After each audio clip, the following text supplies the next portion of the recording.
الله من الشيطان اللعين الرجيم. بسم الله الرحمن الرحيم. الحمد لله رب العالمين والصلاة والسلام على رسوله الكريم وآله الطيبين الطاهرين المعصومين المظلومين واللعن الدائم على أعدائهم أجمعين من الآن إلى قيام يوم الدين. ہماری گفتگو مسلسل پیغمبر اکرم کی نصیحتوں کے سلسلے میں چل رہی ہے جو آپ نے اپنے صحابی خاص جناب ابو ذر غفاری رحمۃ اللہ علیہ کو فرمائی ہے. متعدد نصیحتیں پیش کی جا چکی ہیں. گفتگو یہاں تک پہنچی تھی کہ اگر عالم کو اس کا علم گریہ کناں نہ کر سکے تو اس کا علم اسے کوئی فائدہ نہیں پہنچائے گا. جو اسے اللہ کے خوف سے، اللہ کے ڈر سے اسے رلا نہ سکے، یعنی وہ علم اس کے گریے کا سبب بنے. چنانچہ روایتوں میں اس کی طرف اشارہ بھی ہوا ہے، البکاء من خشیت اللہ نجات من النار، یعنی اللہ کے ڈر سے رونا، اللہ کے خوف سے رونا، خشیت الہی سے رونا آتش جہنم سے نجات کا سبب ہے. اور بعض روایتوں میں ہے، اسی مطلب کی طرف اشارہ کیا گیا ہے، طلبت نور الوجہ فوجدتہ فی التفکر والبکاء، میں نے چہرے کی نورانیت کو اللہ سے طلب کیا. میں چاہتا تھا میرا چہرہ نورانی ہو جائے، تو میں چہرے کی نورانیت کو تفکر میں پایا اور بکا میں پایا، گریے میں پایا، اللہ کے خوف سے رونے میں پایا.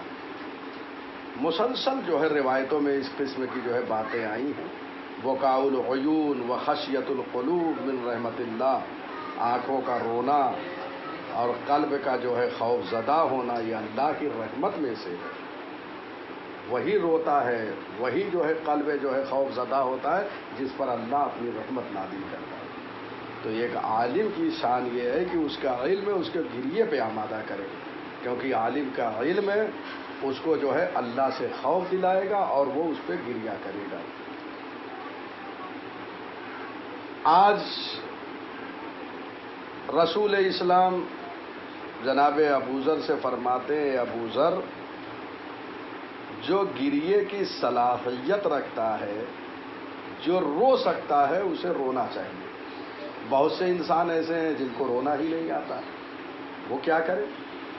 اس لیے رونا کسی کے اختیار میں ہے نہیں. تو کہتے ہیں کیا کرے وہ انسان؟ تو کہتے ہیں یا ابا ذر من استطاع ان یبکی فلیبکی ومن لم یستطع فلیشعر قلبہ الحزن. اے ابو ذر جو رو سکتا ہو اسے رونا چاہیے، یعنی جو گریے کی صلاحیت رکھتا ہو اسے چاہیے کہ وہ گریہ کرے.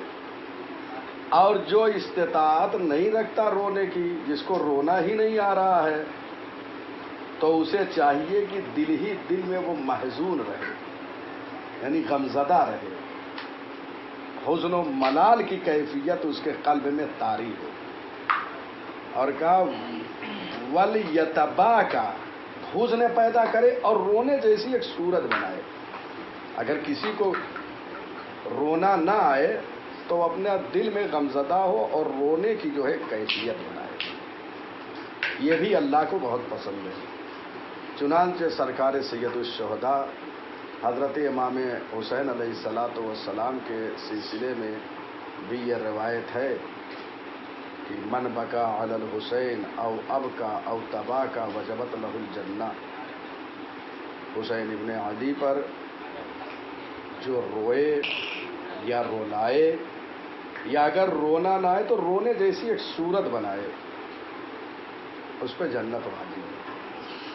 تو پروردگار کو رونے جیسی صورت بھی اگر انسان بنائے تو اس پہ بھی بہت رحم آتا ہے. امام حسین علیہ الصلاۃ والسلام، اسی لیے جہاں پہ امام حسین کی عزاداری ہو، امام حسین علیہ السلام کے بارے میں مجلسیں برپا ہو رہی ہوں. اگر کسی کو رونا نہ آئے تو کم از کم اللہ سر جھکا کے رونے جیسی کیفیت بنائے. یہ مومنین کو بتانا چاہیے. اس لیے بہت سے مومنین ایسے ہوتے ہیں جن کی کیفیت عجیب و غریب ہوتی ہے. وہ گریہ نہیں کرتا، صرف دیکھتا ہے. تو کم از کم گریے جیسی صورت بنائے، سر نیچا کر لے، رونے جیسی کیفیت بنائے. یہاں بھی پروردگار کہہ رہا ہے کہ اگر کسی کو رونا نہ آئے تو اسے چاہیے کہ ویسی صورت بنائے. کیوں؟ کیونکہ ان القلب القاسی بعید من اللہ تعالی ولکن لا یشعرون. کیونکہ جس کا قلب سخت ہو جاتا ہے، دل جس کا سنگین ہو جاتا ہے، وہ اللہ سے دور ہو جاتا ہے. اس کا قلب جو ہے قسی القلب ہو جاتا ہے، دل سنگین ہو جاتا ہے. جس کا دل سنگین ہوتا ہے اس کے اندر نہ رونے کی صلاحیت ہوتی ہے نہ غمزدہ ہونے کی صلاحیت ہوتی ہے. یعنی جب یہ دونوں چیزیں اٹھ جائیں گی تو گویا انسان کا دل سخت ہو گیا ہے، نہ رونا ہی آ رہا ہے، نہ دل غمزدہ ہو رہا ہے، نہ دل میں حزن و ملال کی کیفیت طاری ہو رہی. تو دل اس کا سخت ہو گیا ہے اور گویا وہ رحمت الہی سے دور ہو گیا ہے. لیکن وہ لوگ شعور نہیں رکھتے. جن کا دل جو ہے وہ سنگ دل انسان بن جاتا ہے تو اب اس کی کیفیت بدل جاتی ہے، وہ اللہ کی رحمت سے دور ہو جاتا ہے. اور ایسے لوگ جو ہے شعور نہیں رکھتے. روایت میں آیا ہے کہ انسان کی جو آنکھیں خشک ہو جاتی ہیں، خشک کا مطلب یعنی گریہ نہیں، اسے رونا نہیں آتا. تو یہ کیوں رونا نہیں آتا ہے؟ روایتوں میں ہے کہ اس کا دل جب سخت ہو جاتا ہے اسے گریہ نہیں آتا. اور دل کیسے سخت ہوتا ہے؟ کہتے ہیں گناہوں کی وجہ سے. جب انسان کثرت سے گناہ انجام دیتا ہے تو اس کا دل سخت ہو جاتا ہے. جب دل سخت ہو جاتا ہے تو گریہ نہیں آتا. لہذا انسان کو ایسے موقع پر بچنا چاہیے گناہوں سے تاکہ دل نرم ہو، اور دل نرم ہوگا تو گریہ آئے گا. اس کا مطلب یہ ہے کہ حضرت ابا عبداللہ الحسین پہ اگر گریہ کرنا نہ آئے تو پہلے اپنے گناہوں سے توبہ کرے تاکہ اللہ اسے توفیق دے. اللہ سے دعا کرے پروردگار میرے گناہوں کو معاف کر دے، میرا دل نرم کر دے.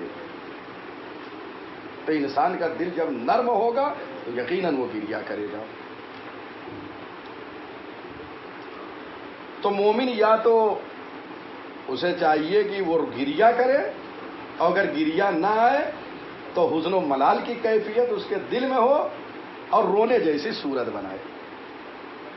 ہاں البتہ حزن و ملال تو مومن کے ہوتا ہی ہے، وہ لے کے چلتا ہے. بہت سے مومن غمزدہ ہوتے ہیں، لیکن ایسا نہیں کہ اگر مومن غمزدہ ہو تو کسی سے ایسی حالت میں ملاقات بھی کرے. بھئی اگر غمزدہ رہے گا تو اس کے چہرے پر کیسی کیفیت ہوگی؟ تو سامنے والے سے اچھی طریقے سے مل نہیں سکے گا. وہ اب چہرے کی کیفیت بدلی ہوگی، سامنے والا بھی پریشان ہوگا کہ آخر یہ کیوں اس طریقے سے مل رہا ہے، اس کا ملنا اچھا نہیں لگا. تو روایتوں میں ہے کہ مومن المؤمن بشرہ فی وجہہ وحزنہ فی قلبہ. مومن کا چہرہ جو ہے خوشحال ہوتا ہے، یعنی اسے چاہیے کہ اپنے چہرے پر خوشی لائے، اور دل جو ہے اس کا غمزدہ ہو، یعنی غم دل میں ہو اور چہرہ خوشحالی سے برونق ہو. ایسے ملاقات کرے تاکہ وہ کیفیت جو حزن کی ہے وہ دل میں رہے، اور سامنے والے سے جو ملاقات کرے تو خندہ پیشانی سے، یعنی چہرے پہ مسکراہٹ لا کے ملاقات کرے. کتنا حساس ہے اسلام. یعنی دونوں کا مومن محزون ہوتا ہے دل میں رکھ کے غم. مومن جب کسی سے ملے تو چہرے پہ بشاشت ہو، چہرہ کھلا ہوا ہو، مرجھایا نہ ہو. یہ آگے فرماتے ہیں یا ابادر یقول اللہ تبارک و تعالی لا اجمع علی عبد خوفین ولا اجمع له امنین. کہتے ہیں کہ رسول اللہ صلی اللہ علیہ وسلم جناب ابو ذر سے کہ دیکھو میں کسی بندے پر دو خوف جمع نہیں کر سکتا. یعنی بندے کے لیے پروردگار دو خوف پسند نہیں کرتا اور نہ دو امن ایک ساتھ پسند کرتا ہے. کیا مطلب دو خوف اور دو امن؟ دو خوف کا مطلب یہ ہے کہ اگر دنیا میں انسان خوف الہی سے روتا رہا، گریہ کنا رہا، تو آخرت میں پھر اس پہ خوف طاری نہیں ہوگا. کیونکہ اللہ دو خوف کو جمع نہیں کرے گا کہ ایک مومن یہاں بھی خوف و خشیت الہی کے ساتھ زندگی گزارا ہو، یہاں اللہ سے ڈرتا رہا ہو، یہاں اس پہ خوف طاری رہا ہو، تو اب اس پہ وہاں خوف نہیں، اللہ اسے امن عطا کرے گا وہاں.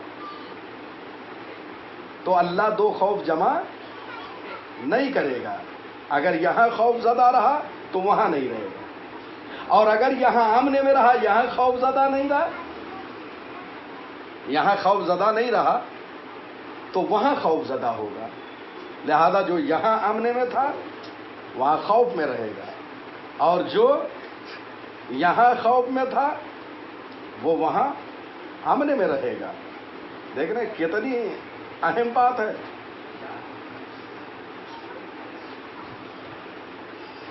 فَإِذَا أَمِنَنِي فِي الدُّنْيَا أَخَفْتُهُ, اگر میں نے کسی کو دنیا میں امن عطا کیا ہے تو وہ قیامت کے دن, اس کو قیامت کے دن میں خوف زدہ کروں گا.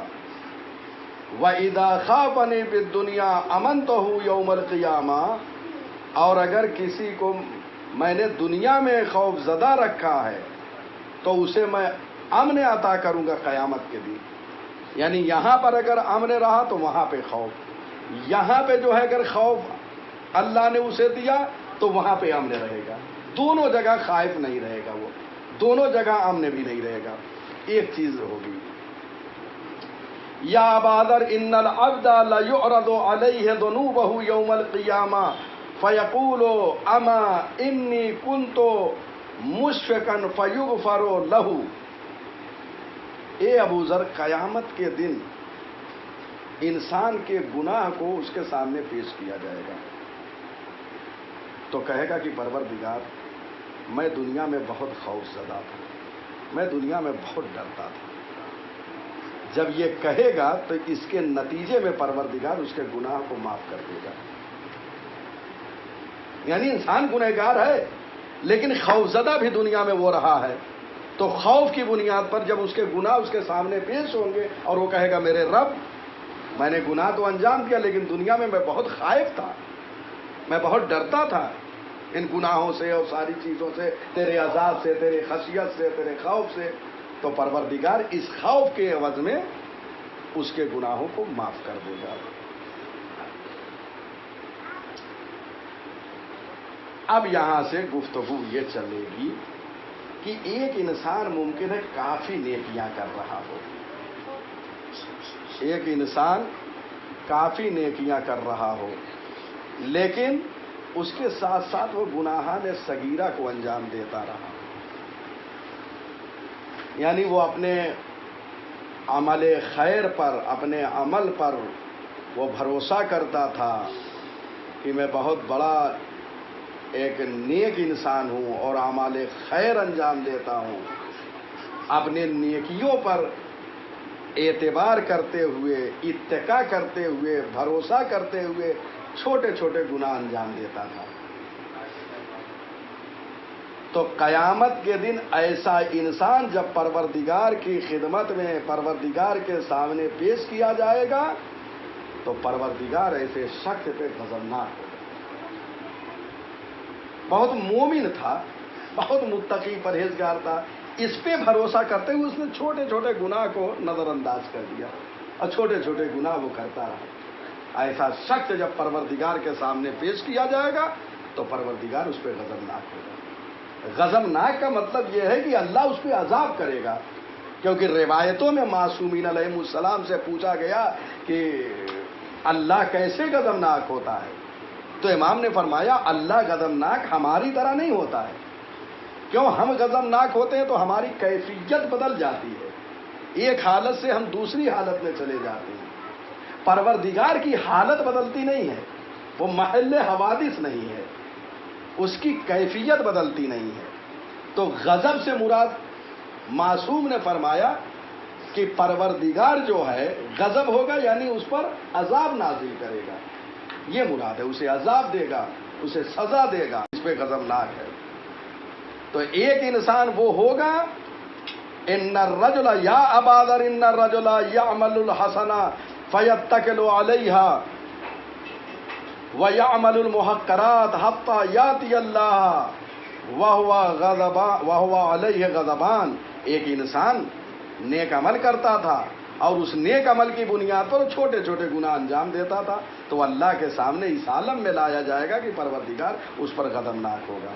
لیکن اسی کے برعکس وَإِنَّ الرَّجُلَ لَيَعْمَلُ السَّيِّئَةَ فَيَفْرَقُ مِنْهَا فَيَأْتِ اللَّهُ آمِنًا يَوْمَ الْقِيَامَةِ. لیکن ایک انسان گناہ انجام دیتا تھا، لیکن وہ گناہ انجام دیتا تھا، بعد میں ان گناہوں کو ترک کر دیا، یعنی جو گناہ کرتا تھا اس سے توبہ کر لیا، وہ اس عالم میں پروردگار کے سامنے لایا جائے گا کہ پروردگار اسے امن و امان عطا کر دے گا. دیکھ رہے ہیں، یعنی ایک انسان نیکیاں کرتا تھا، وہ اس عالم میں لایا جائے گا کہ پروردگار اس پہ غضبناک ہوگا. کیوں؟ اس لیے کہ اس نے چھوٹے چھوٹے گناہ کو معمولی سمجھا. ایک انسان جو گناہ انجام دیتا تھا، گناہ کبیرہ ممکن ہے انجام دیا ہو، لیکن اس نے گناہوں سے توبہ کر لیا، اللہ کی بارگاہ میں اس عالم میں گیا کہ اللہ اسے جزا دے رہا ہے. تو اس کا مطلب یہ ہے کہ بہت زیادہ ضروری نہیں ہے کہ متقی پرہیزگار دنیا میں انسان رہا ہو تو پروردگار کے سامنے وہ سرخرو ہی ہوگا. یہاں آپ دیکھ رہے ہیں کیا کیفیت ہے کہ ایک مومن جو ہے، جو بہت زیادہ اعمال خیر انجام دیتا تھا، وہ کیا ہوا؟ اس کی کیفیت کا یہ عالم ہوا. لیکن جو گناہ انجام دیتا تھا، وہ اللہ سے اس نے توبہ کر لیا، وہ توبہ کی بنیاد پر جب یہاں سے گیا تو پروردگار عالم نے وہاں انعام و اکرام سے اسے نوازا.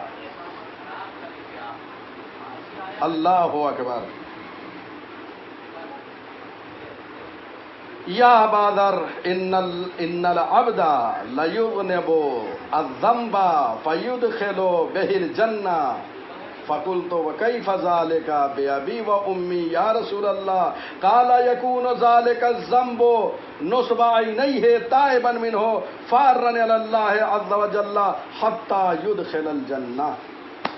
اے ابو ذر، پیغمبر فرماتے ہیں، اے ابو ذر، بندہ گناہ کو انجام دیتا ہے، لیکن اس گناہ کرنے کے باوجود بھی وہ جنت میں داخل ہوگا. گنہگار ہے لیکن گناہ کے باوجود بھی وہ جنت میں داخل ہوگا. اب جناب ابو ذر کے حیرت کی انتہا نہ رہی، اس لیے کہ مقام سوال ہے. پیغمبر فرما رہے ہیں کہ ایک گنہگار انسان گناہ کر کے جنت میں جا سکتا ہے. تو جناب ابو ذر غفاری کہتے ہیں، یا رسول اللہ یہ کیسے؟ پہلے کہا میرے ماں باپ آپ پر فدا ہو جائیں. دیکھ رہے ہیں، یعنی معصوم کے حضور میں گفتگو کرنے کا سلیقہ. جناب ابو ذر یہ نہیں کہہ رہے ہیں کہ یا رسول اللہ میری یہ بات سمجھ میں نہیں آ رہی ہے، آپ بتائیے. یعنی معصوم کی بارگاہ میں ادب یہ ہے کہ یا رسول اللہ میرے ماں باپ آپ پر قربان ہو جائیں، یہ کیسے ممکن ہوگا؟ دیکھ رہے ہیں، یعنی پہلے امام معصوم کی بارگاہ میں ادب یہ ہے کہ اس قسم کا جملہ ادا کیا جائے کہ یا رسول اللہ، یا کسی امام معصوم کی خدمت بابرکت میں ہو تو ایسے گفتگو کرنا چاہیے کہ اے امام معصوم، یا رسول اللہ میرے ماں باپ آپ پر قربان ہو جائیں. اس لیے کہ دنیا کی سب سے قیمتی چیز کا نام ہے ماں باپ. وہ فدا کرے، وہ قربان کر دے. یا رسول اللہ میرے ماں باپ آپ پر قربان، یہ کیسے؟ ایک گنہگار گناہ کرے گا تو وہ کیسے جنت میں جائے گا؟ تو پیغمبر فرماتے ہیں ذالک الذنب نصب عینیہ، وہ گناہ جو اس نے انجام دیا ہے، وہ گناہ ہمیشہ اس کے نگاہوں کے سامنے ہوگا، اور وہ گناہ سے جو ہے وہ توبہ کر لے گا. اور جب توبہ کر لے گا تو گویا وہ اللہ کی طرف پلٹ آئے گا، یہاں تک کہ وہ جنت میں داخل ہو جائے گا. تو ایک انسان ہے، اگر اس کے سامنے جو گناہ اس نے انجام دیا ہے مسلسل اس کے نگاہوں کے سامنے وہ گناہ آتا رہے تو یقیناً وہ توبہ کر لے گا. اس سے پہلے بھی ایک مقام پہ یہ بحث گزر چکی ہے کہ مومن جب گناہ کرتا ہے تو اس کے سامنے جو ہے وہ گناہ آتے رہتے ہیں، لیکن جس سے پروردگار توبہ کی توفیق کو سلب کر لیتا ہے، وہاں پر اس کو جو ہے بھلا دیتا ہے، اس کے ذہن سے محو کر دیتا ہے گناہ کو، تاکہ وہ توبہ کی توفیق اسے نہ ہو. اس سے پروردگار اتنا ناراض ہے. جناب ابو ذر غفاری رحمت اللہ علیہ کے مشکل کو پیغمبر اکرم نے اس طریقے سے حل فرمایا. یقیناً محل سوال تھا. لہذا جناب ابو ذر غفاری نے پیغمبر سے یہ سوال کیا اور پیغمبر نے جواب دیا. اور روایتوں میں ہے کہ جب انسان توبہ کر لیتا ہے التائب من الذنب کمن لا ذنب لہ، تائب یعنی توبہ کرنے والا اگر اپنے گناہوں سے توبہ کر لیتا ہے تو گویا ایسے ہی ہوتا ہے کہ گویا اس نے کوئی گناہ انجام نہیں دیا ہے. لیکن توبہ کی توفیق تو ہو. توبہ کے معنی ہے الندم، پشیمان، یعنی اپنے گناہوں پر پشیمان ہو جائے. بعض روایتوں میں ہے کہ انسان جب اپنے گناہ پر نادم ہو جاتا ہے، پشیمان ہو جاتا ہے، پشیمان ہونے کے بعد ابھی استغفر اللہ ربی واتوب الیہ نہیں کہا بارگاہ پروردگار میں، بس جیسے ہی پشیمان ہوتا ہے پروردگار اس کے گناہ کو معاف کر دیتا ہے، اور اس کے بعد استغفر اللہ کہتا ہے، اس کا ثواب بھی لکھتا ہے. اور فرما رہے ہیں یعنی گناہ بھی معاف کر رہا ہے پروردگار، اور استغفر اللہ ربی واتوب جو استغفار کرتا ہے، ذکر رب اس میں ہے، اللہ کے نام کا تذکرہ ہے، اس کی بنیاد تو اسے ثواب بھی ملتا ہے، وہ کس بلندی پہ پہنچ جاتا ہے. لہذا بعض لوگ جن کو ترا یہ ہوتا ہے کہ ہم تو عمل خیر انجام دیتے ہیں، ممکن ہے وہ ناکام ہو جائیں. ایک گنہگار جس کو توبہ کی توفیق مل جائے ممکن ہے کہ بارگاہ رب میں وہ سرخرو اور ہو جائے گا، جیسا کہ پیغمبر نے جناب ابو ذر غفاری رحمت اللہ علیہ سے فرمایا ہے. بہرحال یہ گفتگو توبہ کے حوالے سے تھی. اس کے بعد جناب ابو ذر غفاری سے پیغمبر فرما رہے ہیں یا ابا ذر الکیس من دانا نفسہ وعمل لما بعد الموت والعاجز من اتبع نفسہ وهواها وتمنى على الله عز وجل الامانیہ. اے ابو ذر، جو چالاک ہوتا ہے وہ اپنے نفس کو ذلیل سمجھتا ہے، اپنے نفس کو پست سمجھتا ہے، اور موت کے بعد کے لیے وہ عمل کرتا ہے. یعنی جو تیز انسان ہوتا ہے وہ اپنے نفس کو اونچا نہیں سمجھتا ہے، غرور نہیں کرتا ہے، بلکہ بارگاہ رب میں اپنے نفس کو ذلیل و خوار و چھوٹا سمجھتا ہے، اور جو کام وہ انجام دیتا ہے وہ سارا کام جو ہے ما بعد الموت کے لیے انجام دیتا ہے، آخرت کے لیے انجام دیتا ہے. والعاجز من اتبع نفسہ، اور عاجز ہے وہ جو اپنے خواہشات نفسانی کی پیروی کرتا ہے اور اللہ سے آسائش اور عافیت کو طلب کرتا ہے. یعنی ایک انسان ہے جو اپنے نفس کو ذلیل سمجھتا ہے اور ما بعد موت کے بعد کے لیے عمل انجام دیتا ہے، وہ اللہ کی بارگاہ میں کیس کہلاتا ہے، چالاک ہے وہ ایسا انسان.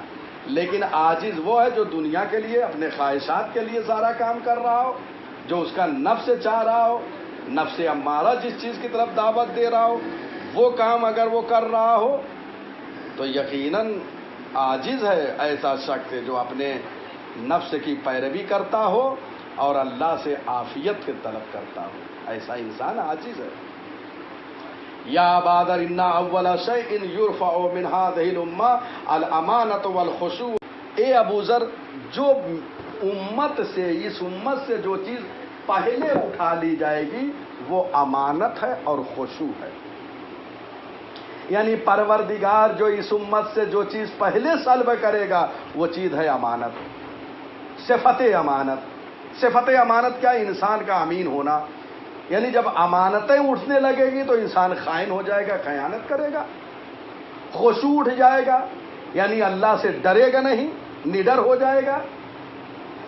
تو سب سے پہلے جو اس امت سے اٹھا لی جائے گی چیز وہ کیا ہے؟ وہ امانت ہے اور دوسرے خشوع ہے. یہاں تک کہ آپ دیکھیں گے جو خشوع کرنے والا وہ خشوع نہیں کرے گا. کوئی خاشع آپ کو جلدی ملے گا نہیں، اللہ سے ڈرنے والا کوئی ملے گا نہیں، کوئی امین جلدی نہیں ملے گا. امانت اٹھ جائے گی، لوگ خیانت کریں گے. اللہ اکبر. روایتوں میں آیا ہے کہ انسان جب خشوع کرتا ہے تو یقیناً اس کے سارے اعضاء و جوارح، خشوع کا تعلق کہاں سے؟ قلب سے. ابھی گزری ہے بات. انسان خوفزدہ اور جو حزن ملال یہ ساری کیفیت جو پیدا ہوتی ہے یہ دل میں ہوتی ہے. جب دل اس کا خوفزدہ ہوتا ہے تو خشیت الہی اور خوف پروردگار سے پورا وجود انسانی لرزنے لگتا ہے. اس کے اعضاء و جوارے لرزنے لگتے ہیں, اس کی کیفیت بدل جاتی ہے. لیکن اگر قلب میں خشیت الہی نہ ہو تو یقیناً نہ قلب ڈرے گا اور نہ اعضاء و جوارے میں خشیت یعنی خوف کی کیفیت طاری ہوگی. اور اس کے بعد امانت, اگر خیانت کا بازار گرم ہو جائے تو یقیناً لوگوں کا ایک دوسرے پر اعتماد اٹھ جائے گا. لوگ ایک دوسرے کے پاس امانت نہیں رکھائیں گے. پیغمبر فرماتے ہیں میری امت سے سب سے پہلے جو چیز اٹھا لی جائے گی وہ امانت ہے, اور دوسرے کیا ہے؟ خضوع و خشوع ہے. یہ دونوں چیزیں اٹھا لی جائے گی. اور خیانت جب آ جائے گی تو جیسے جھوٹے اعتبار پر, جھوٹا انسان ہوتا ہے اس پہ اعتبار نہیں ہوتا کسی کا, کیا معلوم کہاں دھوکہ دے دے. کہتے ہیں الخیانت اخو الکذب, خیانت جھوٹ کا بھائی ہے. یعنی دونوں ایک جیسے ہیں. جیسے انسان جھوٹا کہلاتا ہے ویسے خائن کہلائے گا. خائن اور جھوٹے میں کوئی فرق نہیں. جھوٹے انسان پہ کوئی اعتماد کرتا ہے؟ یقیناً نہیں. ایسے جب خیانت کرے گا اس کے اوپر کوئی اعتماد نہیں کرے گا. سب سے بڑی جو خیانت ہے دنیا میں وہ اسلام سے خیانت کرنا ہے.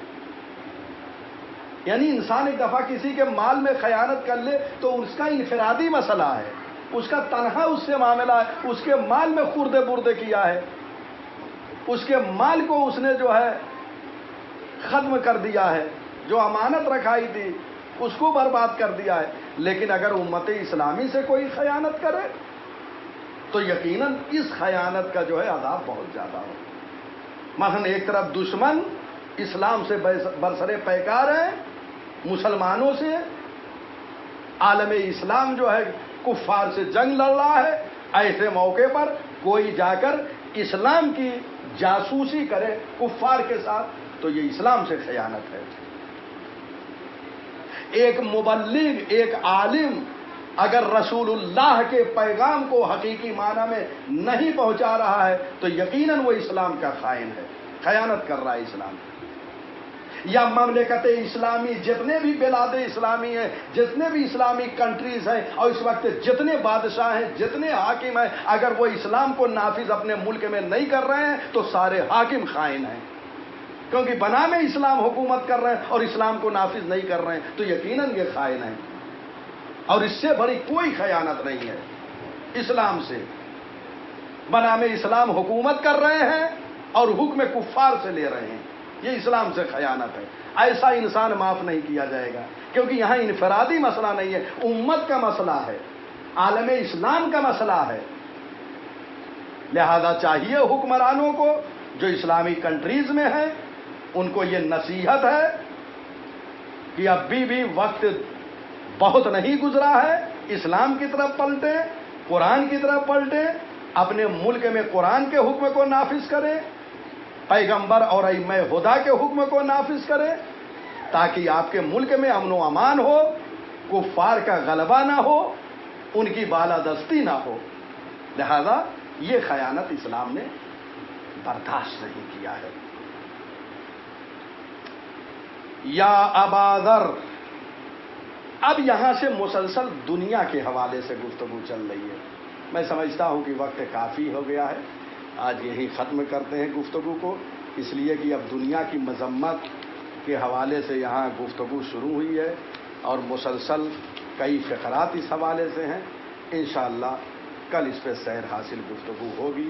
وآخر دعوانا ان الحمد للہ رب العالمین. درس 21